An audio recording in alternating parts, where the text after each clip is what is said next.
Hello.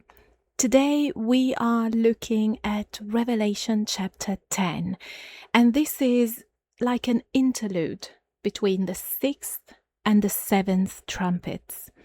It's a fascinating chapter. So we've seen the terrifying judgments of chapter 9, and now in chapter 10, the pace suddenly slows down.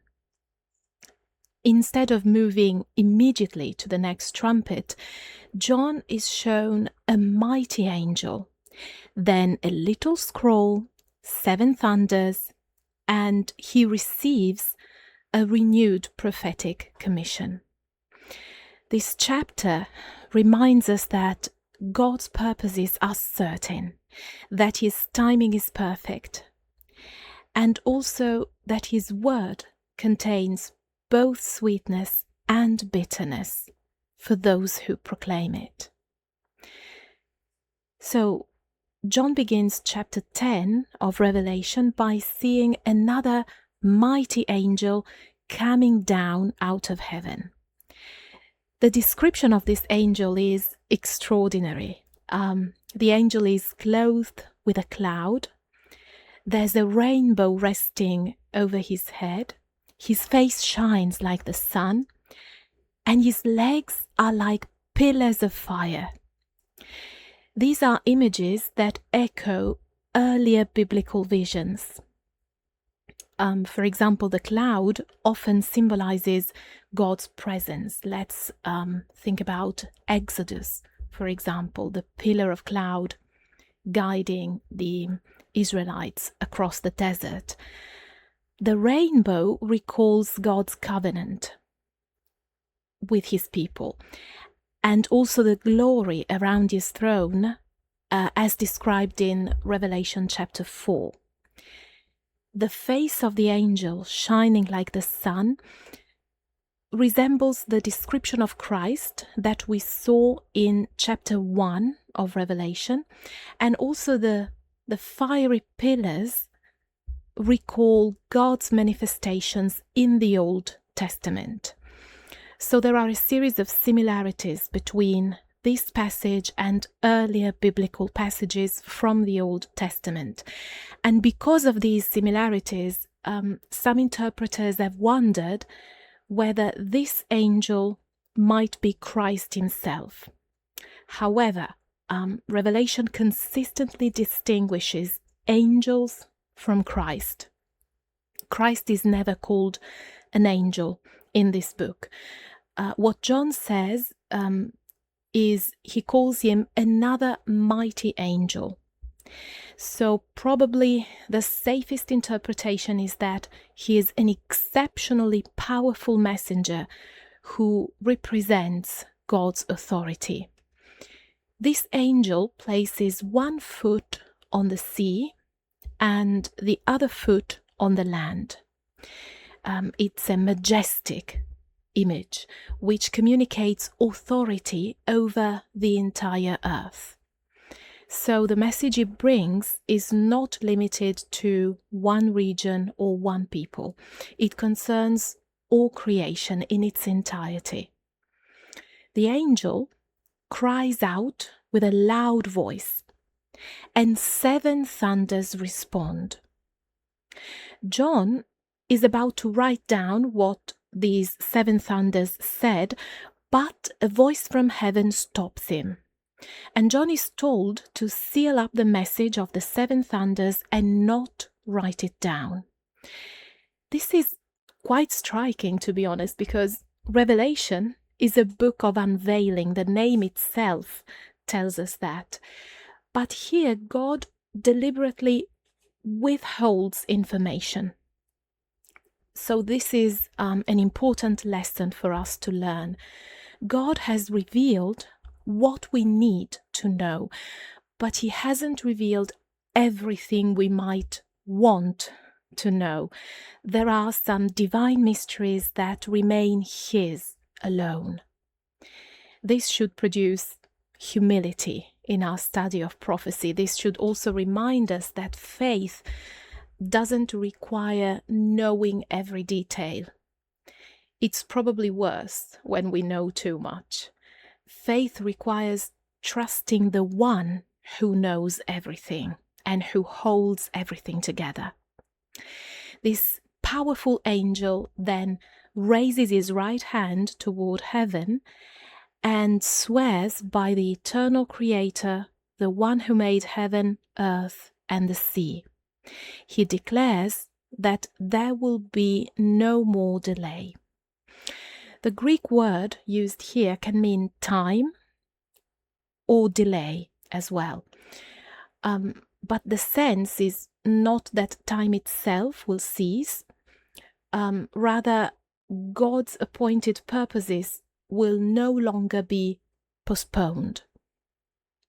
When the seventh angel is about to sound his trumpet, the mystery of God will be fulfilled. And this is another interesting word, mystery. In the New Testament, mystery, the word mystery, refers to something previously hidden but now revealed by God. So it's not an unsolvable puzzle. Rather, it is God's redemptive purpose being brought to completion without any further delay. Paul uses this term frequently, for example, to describe God's plan, his redemptive plan, as it is fulfilled through Jesus.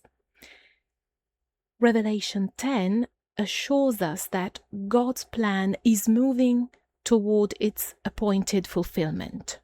John then hears a voice from heaven, and this voice tells him to take the little scroll from the angel. So he approaches, and when he does, the angel instructs him to take the little scroll and eat it. And this is symbolic, prophetic imagery. It recalls Ezekiel's experience in chapters 2 and 3 of the book of Ezekiel, where Ezekiel also ate a scroll containing God's message. The scroll is sweet as honey in John's mouth, but it becomes bitter in his stomach. God's word is sweet because it brings us closer to Him. It reveals His truth, His heart, His character, His promises, His salvation, His redemptive plan through Christ. However, it is also bitter because it contains messages of judgment, of suffering, of rejection. So the prophetic calling is both joyful and painful. The sweetness of God's truth cannot be separated from the bitterness of confronting human sin, of witnessing apostasy, people falling away from the truth. It cannot be separated from announcing divine judgment.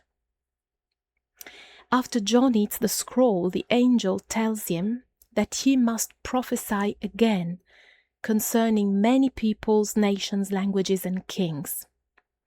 So this chapter ends with John's commission. God's message must be proclaimed. The judgments that John has seen are not the end of the story. God still has more to reveal, and John still has more to say. Historically, the identity of the little scroll has been debated because some connect it with the scroll in Revelation chapter 5. However, the Greek words used in these two chapters are different, and the text never identifies the two scrolls as the same. The strongest parallel in the Old Testament is Ezekiel's prophetic commission, where, as we have said, Ezekiel eats a scroll before proclaiming God's message. So we can say that Revelation deliberately echoes this imagery from Ezekiel. Before John can speak, he must receive God's word internally. The messenger The one who proclaims God's word must first be shaped by the message. Revelation 10 teaches us several important truths. First of all, God has the right to keep some things hidden. The seven thunders remind us that not everything is revealed, and also that humility is essential in studying prophecy. God's timing is perfect. That's another important point. When he says there will be no more delay, he assures his people that his purposes are moving toward completion. God's word is both sweet and bitter. It comforts and convicts. It reveals grace, but it also announces judgment. And a faithful teacher must embrace both aspects. Finally, God's message is for all nations. John is commissioned to speak to peoples, nations, languages, and kings. Revelation is not a private message for one group. It is like a global proclamation of God's purposes. This is a chapter that fits beautifully into the progression we've been following, starting from chapter 1. Revelation 5 shows that the Lamb is worthy. Revelation 6 shows the Lamb opening the seals as the only one who's worthy to do that. Revelation 7 is about God preserving his people. Revelation 8 and 9 announce trumpet judgments. And now Revelation 10 assures us that God's prophetic purpose will be completed. But the testimony is not finished yet. And next time, Revelation 11 will bring us to the seventh trumpet and the two witnesses who testify in the midst of opposition. Again, judgment is not the end of the story. God's word continues to go forth until his purposes are complete. Thank you for listening. See you next time.